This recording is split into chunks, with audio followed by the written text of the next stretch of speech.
So good afternoon. I'd like to start the pep talk now. I'd like to welcome everybody to this pep talk. Please mute yourself, but always show your video picture.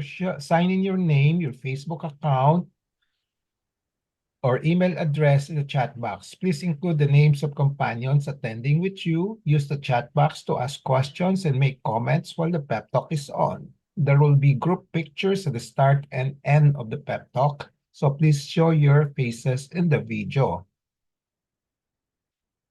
A reminder after the pep talk is to take the online learning cum evaluation test exercise or OLETE for mastery of learning of the topic and have a perfect score to get a certificate like this.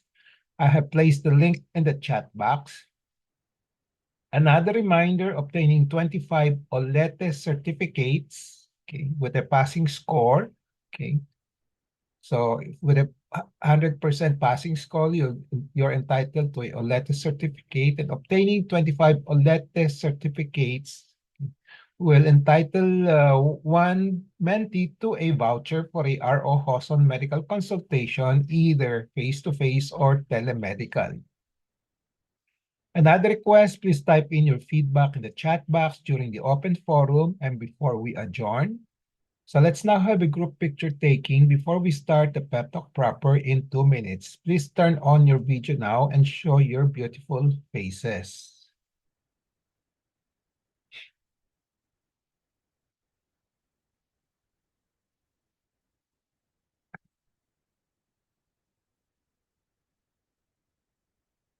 Okay. Ready? Ready? 1, 2, 3.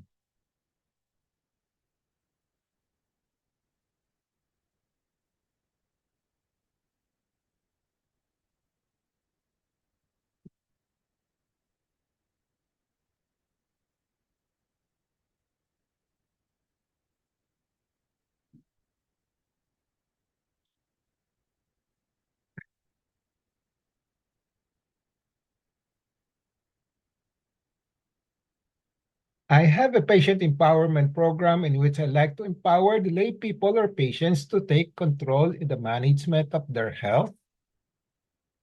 I started the pep talk on May 15, 2021 during the COVID-19 pandemic.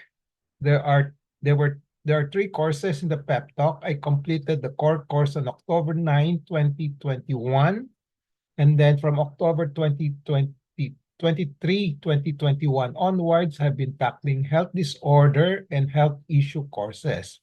May 18, 2024 marks the start of year 4 of the RO Hoson pep talk. So this is our 4th year. How long the pep talk will last will depend on the enthusiasm, discipline, and perseverance of everybody. My pep talk today is entitled Medical Anecdotal Report, Medical Miracle Experience. The empowerment objective is for the lay people to have an essential understanding of the medical miracle experience as part of their health management. The contents of this particular pep talk will be, number 1, we will define what is a medical anecdotal report, and then I'll give a narration of the report, and then give you insight and reflection. A disclaimer, the RO Hoson pep talk contains my thoughts, perceptions, opinions, recommendations, or TPORs, culled from the experiences of yours truly, and also the writings of other health professionals. So the gist of this medical anecdotal report contains the following. A 73-year-old female Filipina, okay, with 11 years of upper gastrointestinal bleeding, in which doctors could not control with surgery and other invasive means, except with frequent blood transfusions. A novena to the Blessed Virgin Mary, through prayers of Blessed Longo, by yours truly initially, and then by the patient herself, apparently made the bleeding stop.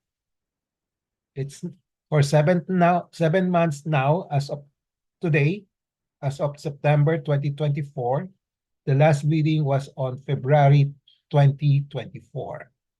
So before the novena, she was bleeding and being transfused with blood at a frequency of 1.5 months. 1.5 months. So this is the gist of the MAR. Some reflections and learning points and issues in this MAR would be the following. What is a medical miracle? Can the case of CAN be considered as a medical miracle? How often do we see medical miracles nowadays? Do medical doctors believe in medical miracles? And then lastly, what are my tips on the management of medical miracles, specifically when to implore for medical miracles? So, what is a medical anecdotal report or MAR? A MAR is operationally defined as by yours truly as a brief written report on an actual medical event or incident that involves an actual patient. So, dapat actual patient ito. This medical observation must have an impact on the reporter, meaning yours truly, in terms of insight gain, and in which the reporter, think it's worth sharing with other people, usually for learning purposes. So this is my operational definition of a MAR or medical anecdotal report. Actual patient, meron siyang impact sa akin. So that's why I will be including my insight and reflections. And then these insights and reflections, personally, I think will be of use to other people for learning purposes. Okay? So this is the narration. So CAN, that's the initial of the patient, is a 73-year-old female Filipino patient who is diagnosed to have a so-called Lynch syndrome, LYNCH, Lynch syndrome. Lynch syndrome is a condition that increases the risk of many kinds of cancer or has many kinds of cancer. So maraming cancer sa isang pasyente, no? Iba-iba, no? So if that happens, then we start thinking of Lynch syndrome, no? Yung dalawa, tatlo, hindi ko baka dalawa hindi pa kasama sa Lynch syndrome, no? Okay. Kung more than 2 or 3, baka especially kung 5 or 4, kasama na dun sa Lynch syndrome. So this patient has a total of 6 cancers in different parts of the body. Okay. Baka seventh na, baka may yung sa June 24, baka pang 7th na yon. Okay. So in 1998, at age 47 years old, she had a cancer of the ureter, okay, sa right side, in which a nephrectomy or removal of the kidney, total removal of the kidney, and partial ureterectomy. Okay. So part of the ureter was removed on the right. Now, in 1999, so a year after, at age 48 years old, she had cancer of the uterus. She underwent total hysterectomy and bilateral salpingo-oophorectomy, followed by chemotherapy. And then, 2003, so there was a silent period of about 2000, mga more than 10 years. Okay. At age 52 years old, she had cancer of the sigmoid colon, in which a surgery of the colon, removal of the sigmoid cancer was done, or what we call sigmoidectomy. Then in the next year, she had a cancer of the transverse colon naman, na? The upper part of the colon. So she underwent transverse colectomy. So part of that colon was removed again. Okay. So in 2012, so that's about 8 years, 8 years after the last operation on the transverse colon, she had cancer of the periampullary batter, Okay. So a Whipple's operation was done in which the pancreas, the duodenum, and part of the stomach, and also the bile ducts were removed. Okay. Okay. So at age 61 years old. Then in 2024, 1, 2, 3, 4, 5, 6. So in 2024, this is the sixth now. At age 73, so just last June, she had cancer of the ascending colon this time. No? So 12 years after the operation for the cancer of the ampullary bladder, she had another cancer, this time cancer of the remaining part of the colon, ascending colon. Earlier, it was sigmoid and then transverse and then ascending colon. So in which a colectomy or resection of the cecum was done. So this was just a few months ago. So 1, 2, 3, 4, 5, 6, a total of 6 cancers. Okay. A year after her Whipple's operation in 2012, she started to have upper gastrointestinal bleeding. Most of the time, melena. When you say melena, black stools. And when you have melena, it signifies that you most likely have bleeding coming from the upper part of the gastrointestinal tract. Okay. From 2013 up to 2024, that's 11 years, there were so many attempts to localize the source of the bleeding with repeated endoscopies, colonoscopies, gastroscopies, okay. And then CT scans, CT angiograms were also done, red blood cell, RBCs, red blood cell tagging, just to check where the bleeding is coming from, and other diagnostic procedures so that the bleeding could be controlled. So there were attempts to localize this so that the physicians, including me, would be able to control the bleeding. But unfortunately, all failed. No? So it's either initially hindi ma-localize yung kung saan nagbi-bleed. No? Okay. So for 11 years, she survived a series of upper gastrointestinal bleeding with just frequent blood transfusions. Keep on transfusions lang, tuloy ano lang, okay, for 11 years.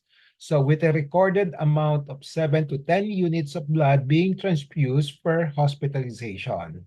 So the moment she needs transfusion, she has to be hospitalized, and then for the past 11 years, and then the average that but when she had to be transfused, so ang marami doon, mga 10 units, marami masyado yon, di ba? 7 to 10 units.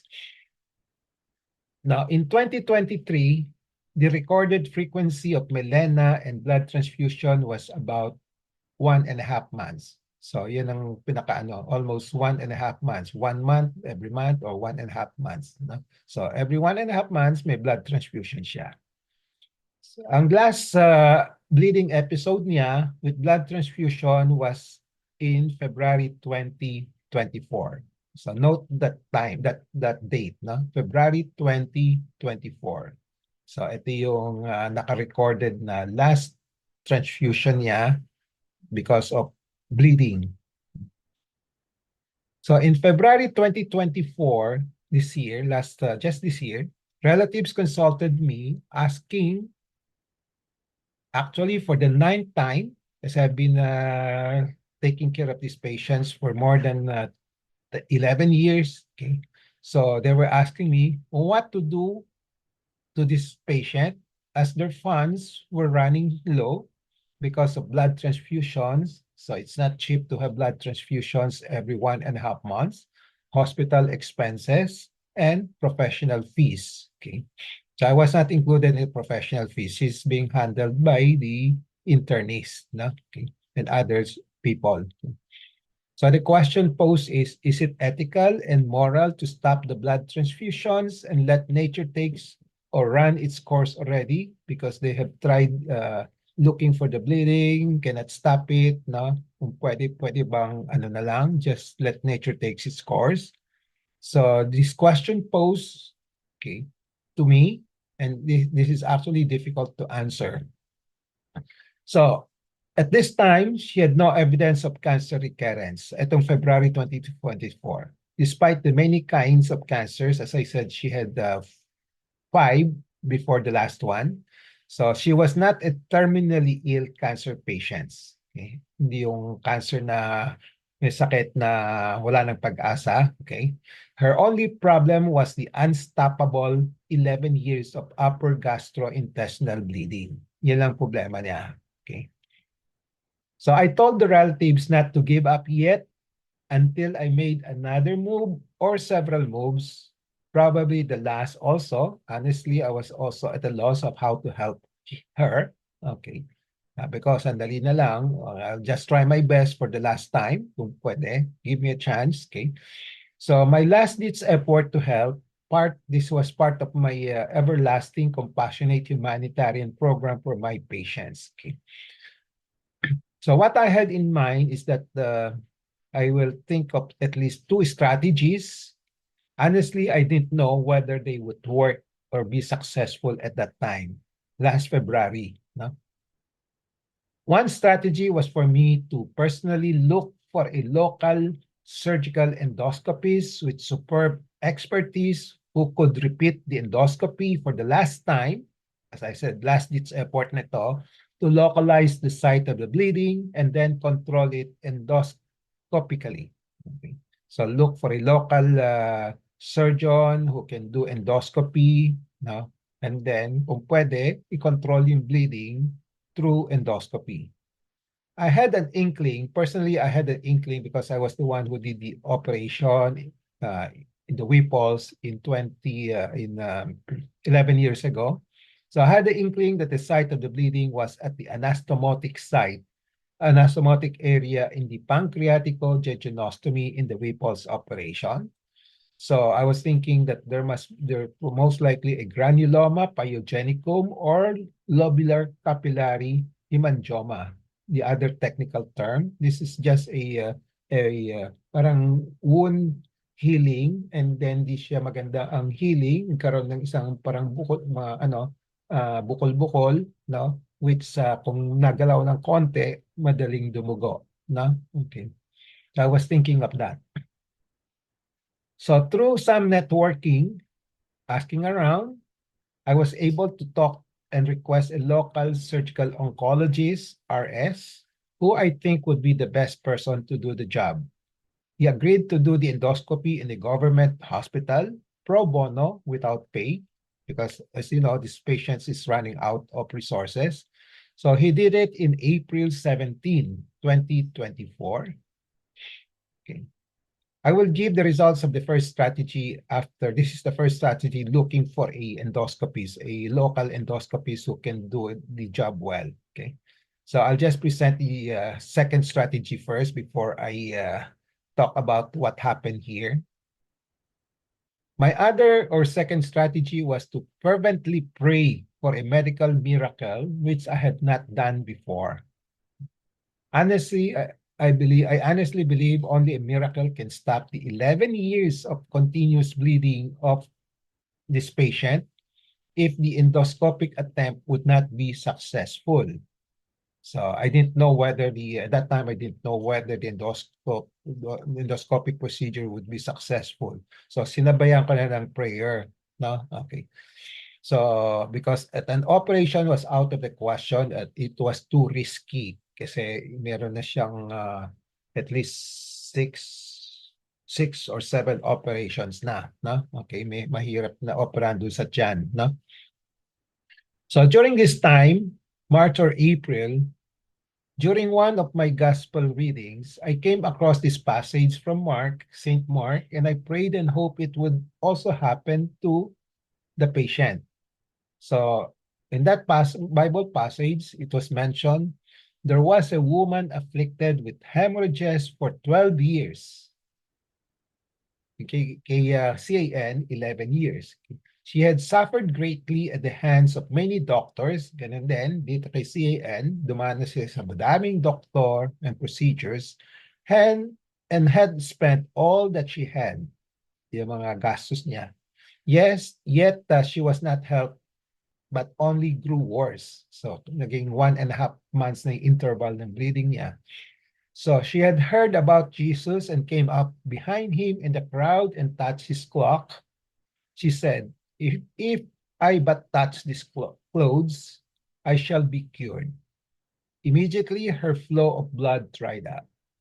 She felt in her body that she was healed of her afflictions. So when I read this, I was hoping sana mangyari din ito kay CAN. No? During this time also, about the same time, kasi January was my birthday. Okay? So, binigyan ako ng isang friend ko dito sa village, no? A book, no? Itong book na by Blessed Longo, ang title 50 Days That Will Change Your Life and Your World, no? At that time, when she gave me this book, kasi she has a habit of habit, we call that a habit, or gustong-gusto niya magbigay ng libro sa akin, practically yung mga religious art books, no? Every time there's a special occasion, no? Okay. So, but when she gave me this book, she did not know about CAN, about the patient, no? She just gave it to me, sort of just a gift, no? So, when I saw it, I decided to give it a try for CAN's sake. Ako nag-initiate noon. So I recited the prayer by Blessed Longo to Mama Mary for 27 days to stop the bleeding of the patient. Yan ang requirements kasi dito sa prayers ni Longo. 27 days, okay, to ask for some intercessions, and then 27 days of Thanksgiving prayer. He had total of 54 days. So I started March 7, 2024, and then I ended in April 29, 2024. So that's a total of 54 days. So, so this prayer consisted of 3 decades of Holy Rosary. During that time, wala pa yung luminous mystery, no? Tatlo, the traditional 3 decades. Okay? And then after that, the prayer consists of a mahabang prayer na after that I have to pray after the 3 decades of Holy Rosary. So every day yon for 27 days initially. Then after that, 27 days for Thanksgiving. No? So during that time, di ko pa tinuloy-tuloy ko lang Thanksgiving prayer without knowing what will happen, kung mag-grant aking petition or not. So the long prayer consists of three pages. Mahaba talaga. No? I did not tell the patients that I was praying for a miracle for her when I started praying. I only told her after the endoscopic procedure on April 18, 2024, that I was praying for a miracle for her. However, I kept on asking her, monitoring her, whether she had recurrence of melena or upper gastrointestinal bleeding after February 20, okay? And during the entire 54 days that I was praying Blessed Longo prayer. And she said none. So during all this time, while I was praying it, no, walang recurrence of the bleeding after February 20. Now, here comes the result of the endoscopy. The result of the upper endoscopy on April 17 showed no active bleeding. Okay. So February 20 was the last day of last bleeding niya. So itong April 17 was the date of the endoscopy. So at 2 months, wala siyang bleeding. No? Okay. Okay. Note that I started praying on March 7, 2024 and ended in April 29. So by April 17, I had completed the 27 days praying to stop the bleeding. And on April 17, I was on my 15th days of Thanksgiving prayer. So with this, I already consider it as a miracle, but still hoping that the miracle will be sustained. Okay. Okay. So ito yung findings, no gas, ito yung result ng upper endoscopy, no? So walang active bleeding. no?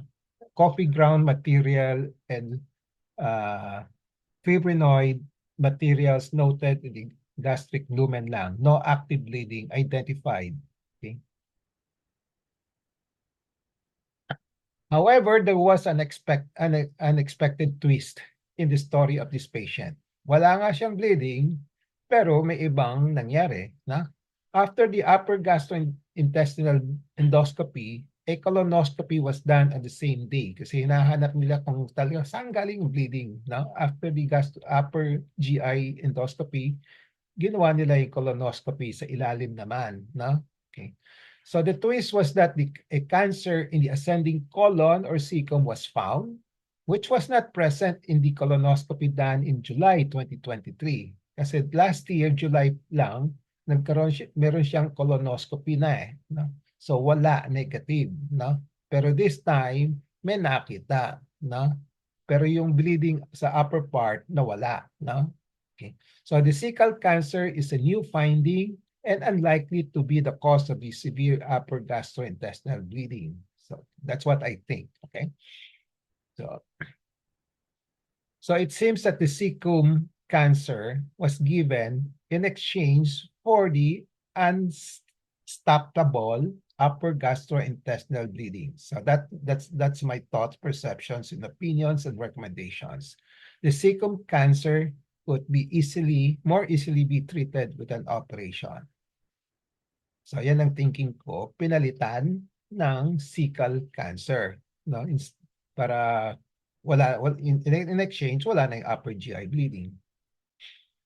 A CT angiogram of the whole abdomen done after the endoscopy on April 22, 2024 did not definitely localize the source of the upper gastrointestinal bleeding. So that's an additional evidence, a documentation na walang bleeding.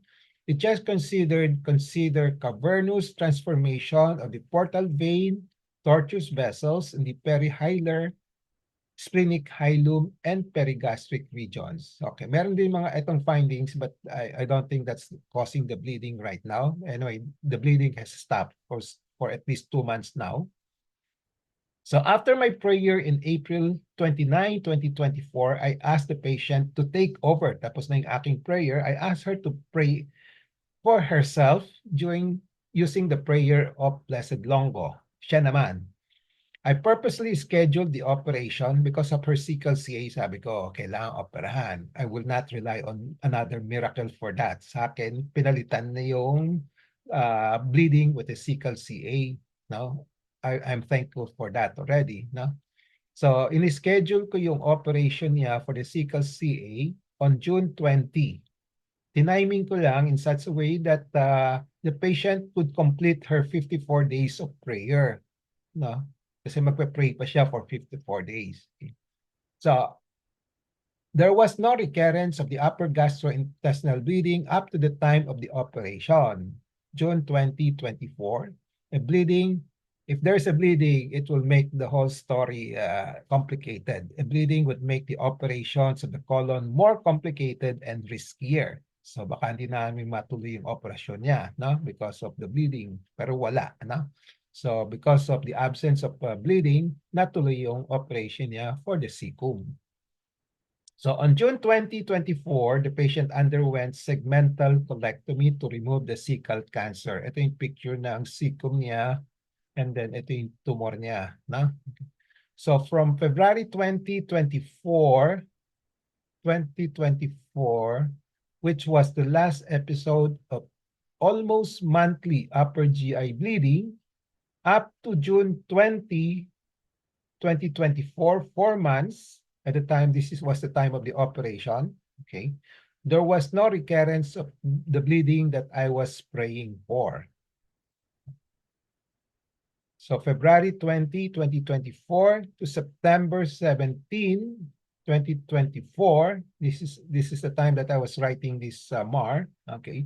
So it's now 7 months. Today is 23 days lang, okay. 3 days more, okay. It's still 7 months. It is now 7 months with no recurrence of the upper gastrointestinal bleeding. So thus there was no more almost monthly transfusion. patient and I believe this is a medical miracle. No, this is a medical miracle for the 11 years of gastrointestinal bleeding, which I and patient CAN prayed for stoppage, if not cure. We did not ask for a miraculous disappearance of the new colon cecal cancer, as this was a separate issue. Okay, so that ends my narration for the MAR. Let me repeat again the gist of the MAR. A 73-year-old Filipina female with 11 years of upper gastrointestinal bleeding in which doctors could not control with surgery and other invasive means except for frequent blood transfusions. A novena to the Blessed Virgin Mary through prayers of Blessed Longo by yours truly initially, sa umpisa, and then by the patient herself apparently made the bleeding stop. It's now 7 months, so 7 months now as of September, because the last bleeding was on February 2024, and she had undergone the operation for the cecum. So before the novena, she was bleeding and being transfused with blood at a frequency of 1.5 months. So 7 months wala nang bleeding. Some reflections that I'd like to discuss will be the following. What is a miracle? Can the case of CAN be considered a medical miracle? How often do we see medical miracles nowadays? Do medical doctors believe in medical miracles? And then what are my tips on the management of medical miracles when to implore for the miracles? First, what is a medical miracle? There's so many definitions, but I will just stick to this. Okay. A medical miracle generally refers to the unexpected recovery despite a dire prognosis. Very, very poor prognosis. Okay. So unexpected, gumaling, na hindi mo akalain, gagaling, no? And then yung prognosis niya, malala, no? Okay. Medical miracles refer to events that are anticipated and inexplicable, mahirap i-explain, outside the range of medical precedents and the laws of nature as assessed by science. Okay. So hindi natin ina-expect, no? We hope for it, pero hindi natin talagang ina-expect na mangyayari all the time, and mahirap i-explain. A medical miracle is any cure of a condition, illness, or affliction that defies all possible understanding. So hindi natin maintindihan bakit huminto, no? Despite 11 years of bleeding in this particular patient. Can the case of CAN in this patient be considered as a medical miracle? I believe so if we go by the following definitions of medical miracle. Unexpected recovery despite a dire prognosis. When you say dire prognosis, 11 years na nagdumudugo at hindi malaman kung anong gagawin. Okay. Anticipated, inexplicable, outside the range of medical precedents and laws of nature as assessed by science. And then any cure of a condition or illness or affliction that defies all possible understanding. So remember, 11 years of upper gastrointestinal bleeding with no interventions except for a continuous prayer by yours truly and the patient. I believe so. And then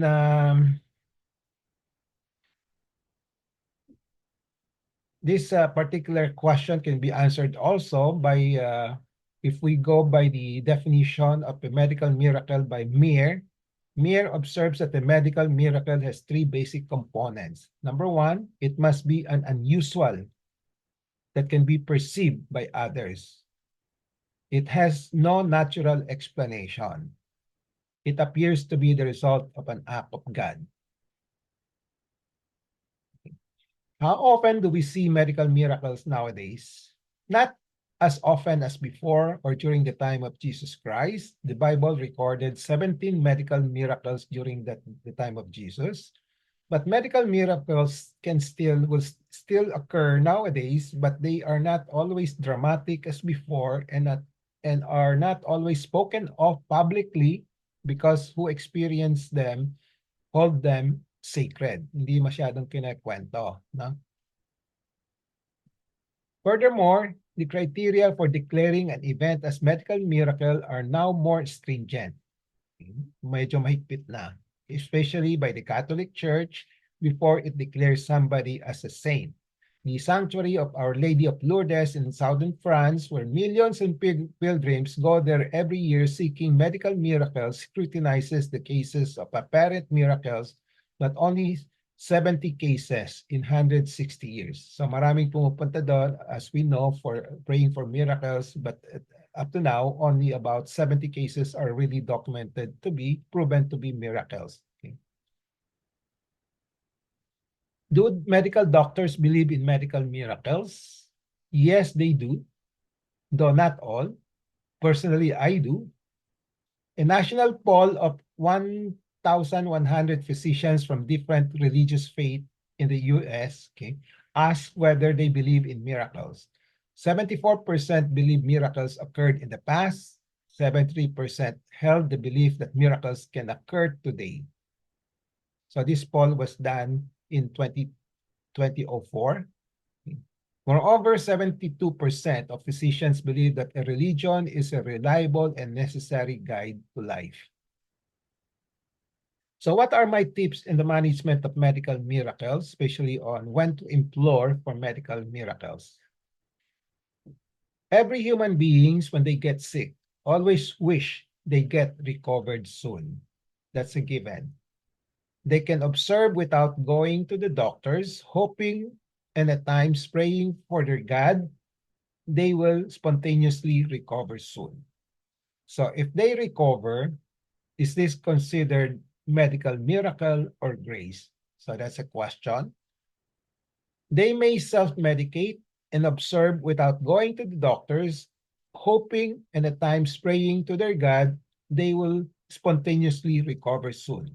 We know these things happen. Okay? Self-medication, you observe lang without seeing a doctor, gumaling sila. So if they recover, is this considered a medical miracle or just grace? They may consult a doctor or doctors and get treated, hoping and at times praying to their God that they will spontaneously recover soon. So the difference between this one and the other previous one is that now they see a doctor. Yung kanina, nag-self-medicate lang sila. So pumunta sila sa doctor or doctors and they get well. Okay. So the question is this medical miracle or grace? They have serious diseases in which there are known ways of cure or control. They consult a doctor or doctors and get treated, hoping at times praying to their God that they will spontaneously recover soon. Again, in this situation, if they recover, is it considered medical miracle or grace? Another scenario, if they have diseases, both serious and not serious, both life-threatening or not, in which there are no known ways of cure or established ways of cure or control. They consult a doctor or doctors but did not get treated because there is no known ways of cure and control. They hope and pray to their God they will spontaneously get well and recover soon. So again, the question is, do we consider this as a medical miracle or grace?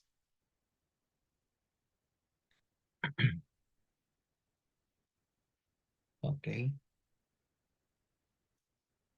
So if you have illnesses or diseases that need medical treatment, in which the track records show that you have a better chance of recovery with medical treatment, my advice is go for the medical treatment and don't just rely and hope and pray for a medical miracle. So this is advice when not to rely or wait for a medical miracle. Because oftentimes when we hear about medical miracle, maghihintay na lang tayo ng medical miracle. That's a medyo mahina yon, no? If you have illnesses or diseases that need medical treatment in which the track records show no effective medical treatment, you can hope at least and pray at most for a medical miracle, but always with the stance of thy will be done. So this is my advice when to hope and pray for a medical miracle. Okay. I think that's the last slides on my tips. Okay. So summary and takeaway, I have presented a medical anecdotal report with narration and insight and my reflection.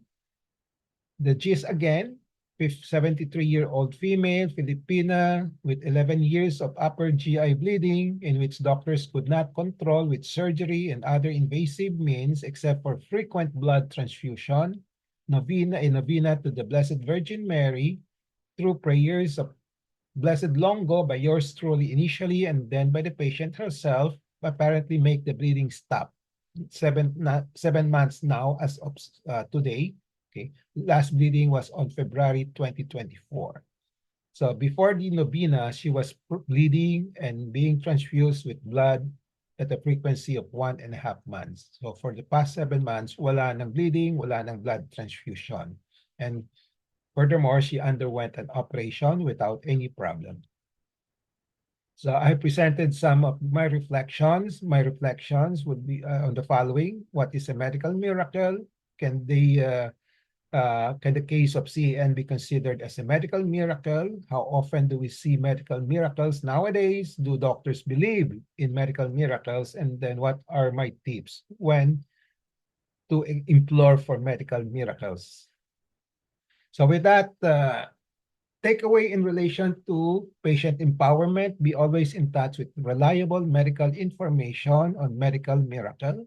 Knowledge is power. It gives power. Use the 4Ks of patient empowerment, kaalaman, kakayanan, karapatan, and kapangyarihan to gain greater control over decisions and make better decisions on the management of medical miracle as part of your health management.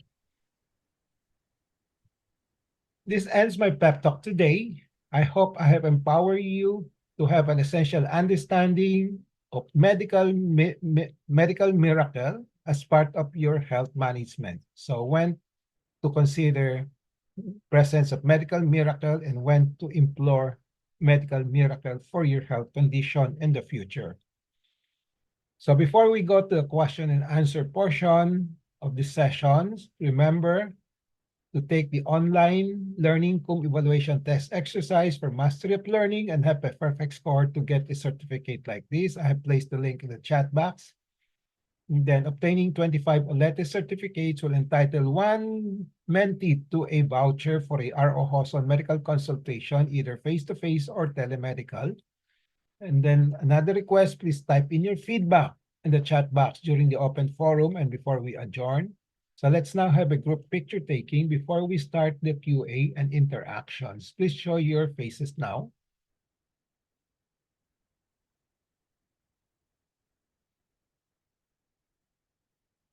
Okay.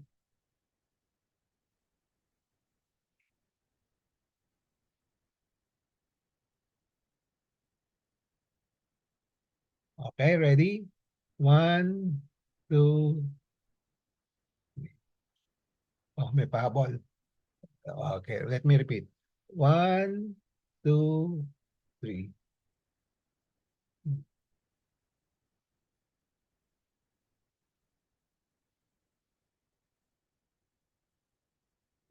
Okay, so the floor is now open for questions, comments, sharing experiences. Okay. Ah, Hi, Doc. Sino? Mayan po. May an, sige. Doc, what do you mean by blessed longo? Ano, I just heard blessed longo. I just heard it now.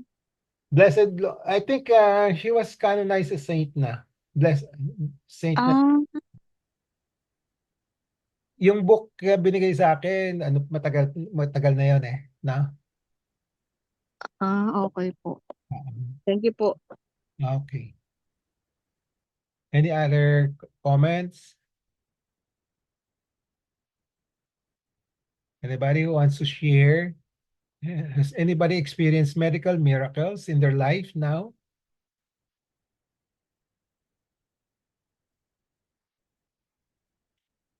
Anybody? Sila, Doc.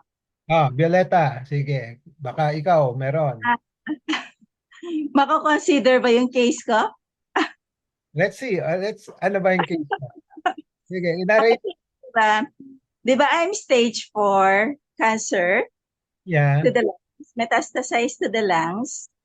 Pero I'm clinically diagnosed ng November 2023, pero sa PET CT scan ko, na-declare na as metastasis to the lungs ng September 2022 pa. But during that time kasi, my onco cannot diagnose kasi it's too small for biopsy. So, ang inaano ko lang doon is, marami kasi yun nodules na nandun sa lungs ko. Siguro more or less mga 10 nodules. And after 1 year, nag-grow yung tatlo.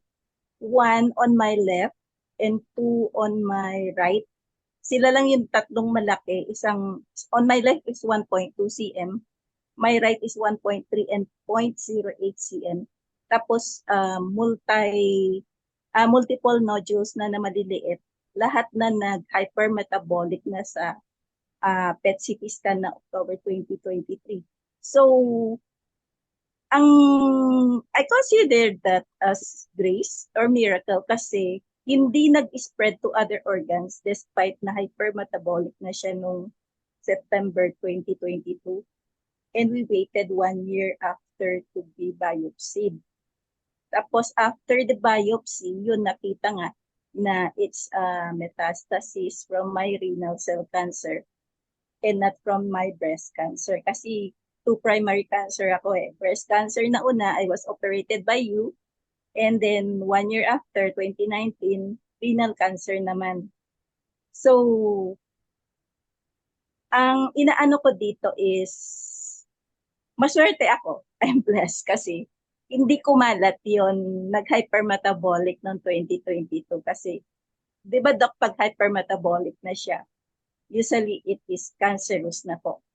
Most Kasi most likely, pero not 100%, na? pero na-confirm siya na cancer siya noon October 2023 kasi they biopsied on that nodule. Yeah. Okay. So yun ang inaano ko is, maswerte ako, hindi siya kumalat sa other organs. Na confine lang siya to the lungs, although lahat ng mga nodules nag-hypermetabolic na siya. And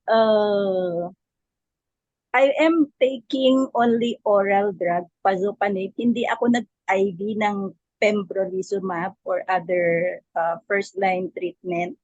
So, maganda po yung effect sa akin, Doc.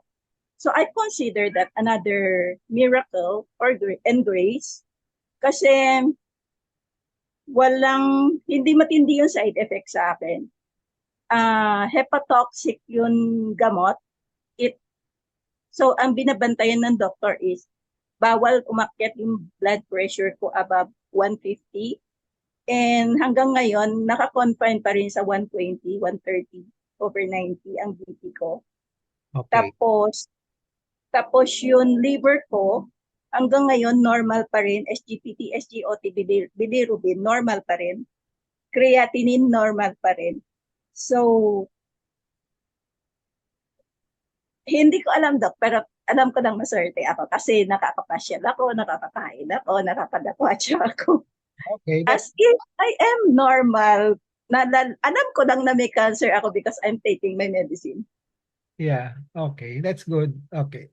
So, pero kung tatanungin mo sarili mo at tatanungin mo ako, is that a medical miracle? Yan na, di ba? Yan ang topic. Yes, I consider it kasi sa church po namin, Doc, number 2 ako sa prayer list. Sino number 1? Kasi yung church po, I'm attending the Christian Gospel Center ng Caloocan branch, and every Tuesday they have a 1.5 hour of prayer meeting. So lahat po ng mga nag-aas ng prayer, doon po nila pray over. So nalaman ko, I am number 2 daw sa list nila. Ano kaibahan ng number 1, number 2, number 3? Apo, yung mga para ang ginagawa nila is yung pinaka-serious is number 1, yun, pababa yun, yun number. So nalaman ko, they considered me as a serious case kasi stage 4 cancer.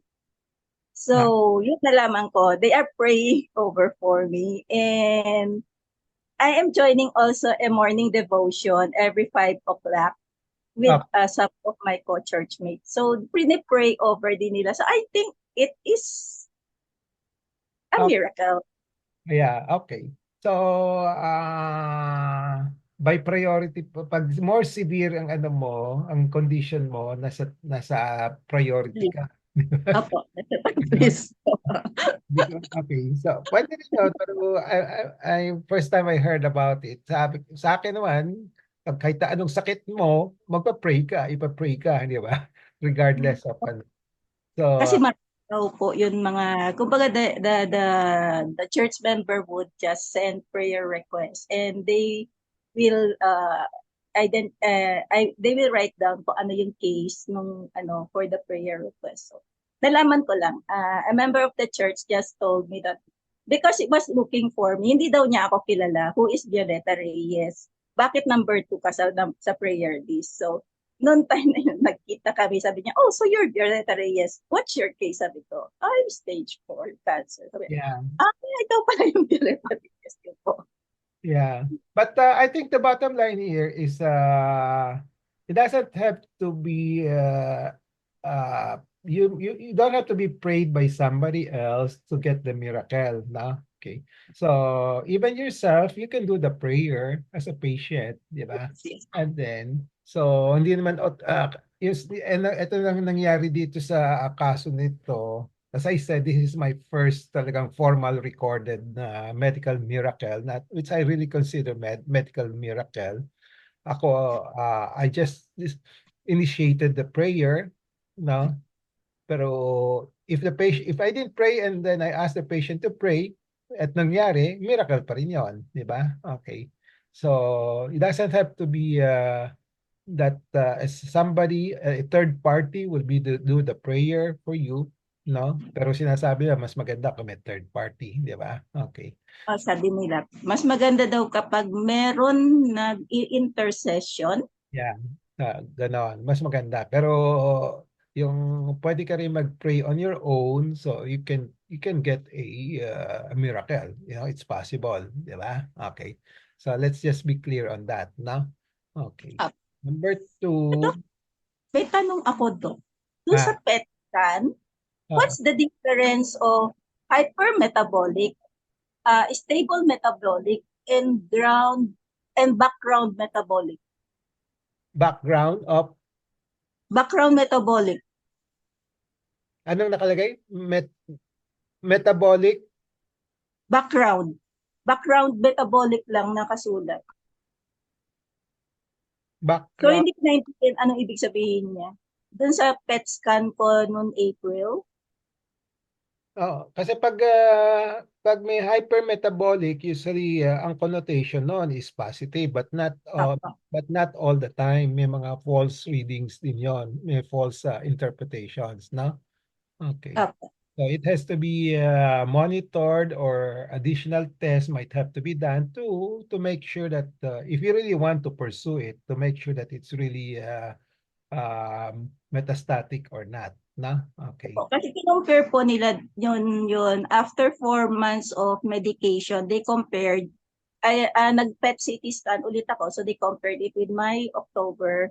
So yun sinabi, may regression, and then only one nodule is stable metabolic, while the others are now background metabolic. So hindi ko naintindihan ano ibig sabihin ko.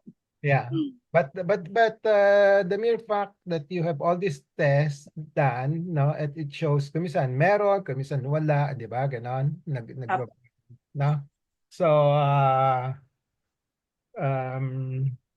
I guess since the topic is medical miracle, we can say that yung medical miracle has occurred if completely nawala. Di ba? If yan ang pinaka-the best, completely mawala.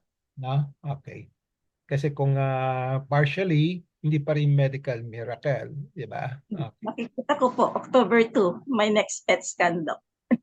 Yeah. And then, kaya nga, that's why yung maraming hassles yung pag kung i-label isang pasyente medical miracle or not, di ba? Hassle yan di ba? So maraming debate yon, no? Kaya ako, I just make my own report, no? And then what I personally think, no? Okay. So iba kasi, okay, strictly speaking, ang pinaka the best ngayon is yung let's say, certain talagang hindi mo ina-expect na gagaling talaga, no? By medical standards, di ba? Okay, by medical standards, hindi gagaling, but through some other means, no? Usually religious means, prayers, or ano. But of course, I'll be open-minded and will not exclude any other mean na, let's say, meron siyang uh, meron siyang ginawa na hindi man through prayers, no, gumaling, pwede pa ring miracle, no, ganon, no, okay. So very, let's say, very extensive yung sakit niya at matagal na hindi magamot-gamot, no, okay, kahit na anong gawin mo, walang nangyayari, no, and suddenly may gumaling siya because either by prayer or by a some intervention, no? Okay. Intervention. Kung may new inventions, palagi ko baka hindi pa rin sinasama nila sa medical miracle, no? Okay. It's usually by prayer, no? Okay. So and then so I suggest yung sa iyo, Violeta, probably just categorize it by grace na lang. Grace muna. Okay? Sabi mo, masunod Na, ka. Doc. Pag magaling na ako, miracle na. So, May magaling bang stage 4, Doc? yeah. Kasi in the literature, merong mga it has been known naman kahit na stage 4 ka, hindi siya meron tayong mga 5-year survival rate, di ba? 10-year survival rate, gano'n, di ba? Hindi naman Yeah. hindi naman 100% na stage 4 mamamatay during that 5 years, no? May matitira pa, no? So let's say 2%, 3%, no? Okay, based on the statistics. But we don't consider that as miracle, no? Parang as you said, swerte, no? Yes, sir. Persons Kasi yun, brother-in-law ko, Doc, 6 months lang, namatay na. yeah, iba-iba nga, no? Okay. Iba-iba nga, no? That's why I said it's not easy to define what a medical miracle is. Yeah, ako, eto talagang, I'm convinced that it is a medical miracle. So I don't think everybody will agree with me, but at the moment, no, yun ang to be objective about it, I base it on some criteria. Sabi ko, medical miracle ito. But I still keep on monitoring. Baka magbago pa. Naka 7 months na eh. Eh kung mabot ng 10 years na walang bleeding, kung buhay pa itong pasyente for ano. But okay, I have to remind everybody na once you have a medical miracle doesn't mean that you're going to stay alive forever. Tama? So, pwede kang gumaling. Medical miracle means may illness ka, gumaling ka, but it may recur after so many years or baka you might die of another cause. Na? Okay. Pwede yun, Doc. Tama. So, let's kasi baka iniisip ng mga natin, nag-medical miracle, nabuhay ako at naka-recover ako, wala na, okay na yon, di ba? Pero just have to think that once you have a medical miracle, it doesn't guarantee that you will stay alive. No? Okay. You will not have another problem in the future. No? So remember that. No? Di ba ang good bet si Saint Lazarus, di ba? So namatay na siya, no? Napabuhay ni Jesus, no? But I suppose she's dead after namatay ulit, di ba? Okay. So, yan ang ano, no? Okay? So, thank you for sharing your experience, Violeta, no? So, I think for the moment, you just hang on and then keep on praying, okay? Hoping for a miracle, but at the moment, it's still the grace of God that's helping you, no? Okay, Yes. okay. Just be ready. Ganun lang. Alam ko ready ka naman eh. Just cherish what's left. Okay. Enjoy. Okay. Okay. Any other person who want to share or to ask questions? Anybody? Who has encountered medical miracle before? Ako, this is my first time talagang well documented ito, no? Okay. Anybody? None?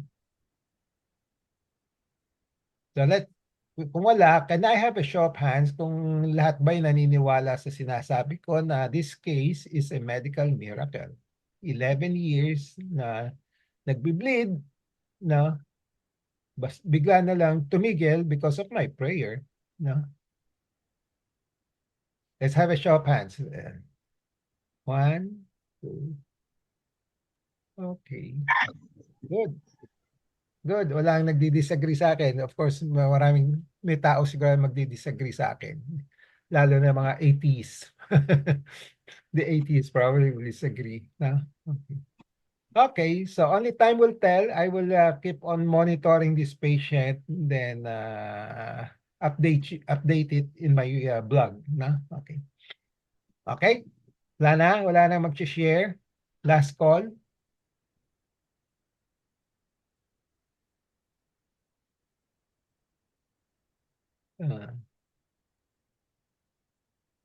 Anong note mo, Lance? Anong note mo? You have a note here?